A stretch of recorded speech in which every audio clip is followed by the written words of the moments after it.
আসসালামু আলাইকুম, সবাই কেমন আছেন? আশা করছি সবাই ভালো আছেন। চলে আসলাম নতুন একটা ভিডিও নিয়ে। তো কথা শুনে অনেকে হয়তো বুঝতে পারছেন যে একটু ঠান্ডা ঠান্ডা ভাব হয়েছে। আসলে জায়গা চেঞ্জ, ওয়েদার চেঞ্জ, সব কিছু চেঞ্জ হচ্ছে, যার কারণে একটু তো ডিফারেন্ট লুক আসবেই।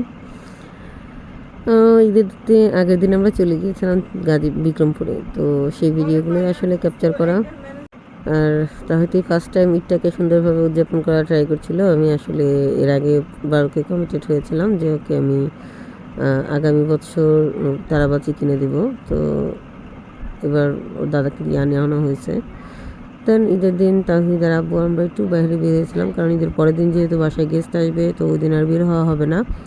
দেন তারপরের দিন তো আমরা গাজীপুর চলে যাব, সে কারণে আর ঈদের দিন বিকালবেলায় আমরা একটু বের হয়েছিলাম। আর এই সাঁকোটার কথা নাই বলি, এতটা ভয়ঙ্কর আর এতটা অদ্ভুত ছিল যেটা আসলে বলার বাইরে। অনেক বছর পর আমি সাঁকোতে উঠছি। আর আজকে আসলে মনটা ভালো না বললে অনেকে হয়তো ভেবে নেবেন যে এত কিছু হচ্ছে, তাহলে মন ভালো না কেন? আসলে কি যে মন ভালো না হওয়ার পিছনে অনেক কারণ থাকে, অনেক কিছুই থাকে, আর অনেকের কন্ট্রিবিউশন থাকে একটা মানুষের মন খারাপ হওয়ার পিছনে। যাই হোক, আপন ভাবলেই সবসময় সবাই আপন হয় না। নিজের মন থেকে যা কাউকে আপন মনে হলেও সে আসলে আপন থাকে না। এটা আসলে বাস্তবতা প্রতিনিয়তই আমাকে শেখাচ্ছে যে আমি যতই ভাবি না কেন সে আমার আপন, সে আসলে আমার আপন না। এটা আসলে পদে পদে আসলে মানুষকে চেনা যাচ্ছে। যে বললাম গতকালকে, মানুষ চিনতে চিনতেই আসলে আমরা বড় হই, যার কারণে প্রতিনিয়তই মানুষ চিনেই যাচ্ছি। যে মানুষটাকে অনেক আপন ভাবি, যে মানুষটাকে একদম মনে হয় যে পৃথিবীর সব ভুল হতে পারে, সে মানুষটা কখনো ভুল হবে না, সে মানুষটা কখনো আমায় ছেড়ে যাবে না, সে মানুষটা কখনো আমার সাথে অন্যায় করবে না, সেই মানুষটাই আসলে বারবার কষ্ট দিবে।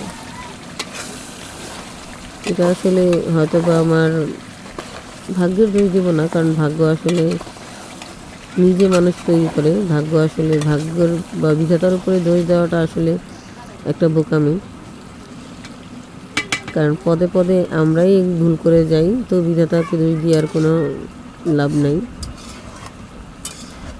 আর মেহমানের জন্য সকাল সকাল উঠে রান্না টান্না করে নিয়েছিলাম, কারণ মেহমান তো সকালে নাস্তা করবে এসে, তাই ওটারও আয়োজন করতে হবে। তাই তার আগে, যাতে মেহমান আসার আগে রান্নাটা শেষ হয়ে যায়, যার জন্য দুপুরের রান্নাগুলো আমরা আগে করে নিচ্ছিলাম, কারণ এগুলো যেহেতু একটু মানে ঝামেলা রান্না। আর মেহমানের জন্য সকালবেলার জন্য ভাত, তারপরে ভর্তা, তারপরে চিংড়ি মাছ দিয়ে চিংড়ি মাছ দিয়ে মিষ্টি কুমড়া, তাছাড়া রান্না করা হয়েছিল টমেটো চাটনি, আরও অনেক কিছু করা হয়েছে, ওটা সকালের জন্য। দেন হচ্ছে দুপুরের জন্য রোস্ট কোরমা, আর হয়েছে গরুর মাংস, এগুলো করা হয়েছে। এখানে গরুর মাংস বাটিটা এখন আসে নাই, ঠান্ডা হয়ে যাবে যখন নিয়ে আসা হয়েছে। তো এই হচ্ছে আমাদের মেহমানের জন্য আয়োজন। আর মেহমান ছিল হচ্ছে আমার ননদের শ্বশুরবাড়ির লোক। তো ওনারা আসলে আমি বাড়িতে সব কিছু রেডি করি, কারণ ওনারা পছন্দ করে। আর এমনি তো কাজ তো করতেই হয়, যেহেতু শ্বশুরবাড়ির বউ, ওরকম কাজ করি না হয়তো, বা তাদের কাছে মনে হয় যে আমি কোনো কাজ করি না, কিন্তু তারপরেও আমার অনেক কাজ থেকেই যায়। যাই হোক, সেগুলো নিয়ে কথা না বলি, আমার ননদকে একটু বলছিলাম ক্যামেরার সামনে আসতে, ও খুবই লজ্জা পাইছে। দেখ, আল্লাহ হাফেজ, সবাই ভালো থাকবেন, ধন্যবাদ।